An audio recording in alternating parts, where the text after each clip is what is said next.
September 1. ఓ ప్రేమ నియమం. ప్రపంచంలో అతి చెడ్డ చెరసాల క్షమించలేని హృదయం అనే చెరసాల. ఒకవేళ మనం ఇతరుల్ని క్షమించడానికి నిరాకరిస్తే, ఆ విధంగా మనల్ని మనమే బందీలుగా చేసుకుని మనకు మనమే యాతన కలగజేసుకుంటున్నాం. నా పరిచర్యలో నేను కలుసుకున్న కొందరు అతి దయనీయ వ్యక్తులు ఇతరుల్ని క్షమించలేకపోయిన వారే. వారు తమకు అన్యాయం చేసిన వారిని శిక్షించే మార్గాలను ఊహించడానికి మాత్రమే జీవించారు. కానీ నిజానికి వారు తమనే శిక్షించుకున్నారు. క్రైస్తవులమని చెప్పుకునే క్రైస్తవులు అనేకులు క్షమాపణ పొందారు.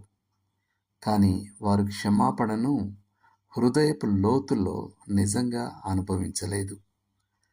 కాబట్టి వారికి అన్యాయం చేసిన వారిని వారు క్షమించలేకపోతున్నారు.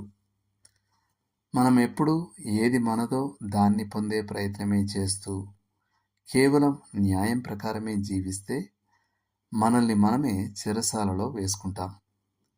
కానీ దేవుడు మనతో పంచుకున్న దాన్ని మనం ఇతరులతో పంచుతూ క్షమాపణకు అనుగుణంగా మనం జీవిస్తే అప్పుడు మనం స్వాతంత్రం మరియు ఆనందాన్ని ఆస్వాదిస్తాం.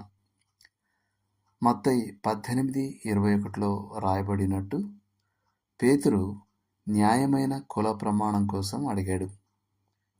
నేనెన్నిసార్లు నా సహోదరుని క్షమించాలి?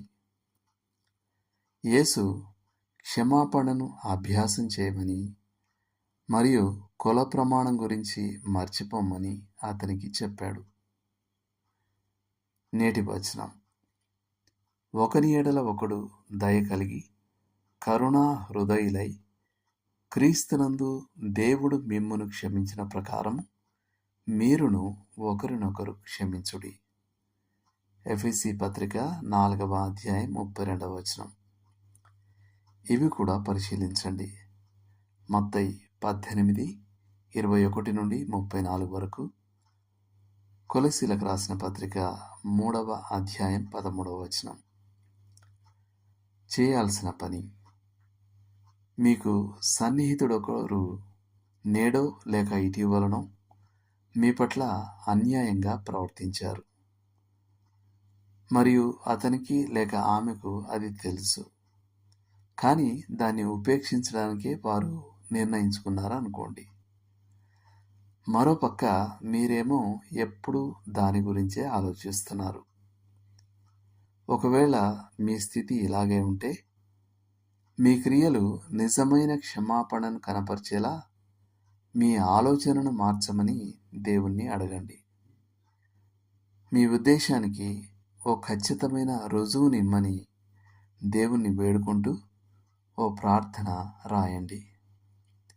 దేవుడు మిమ్మల్ని దీవించునుగాక. ఆమేన్.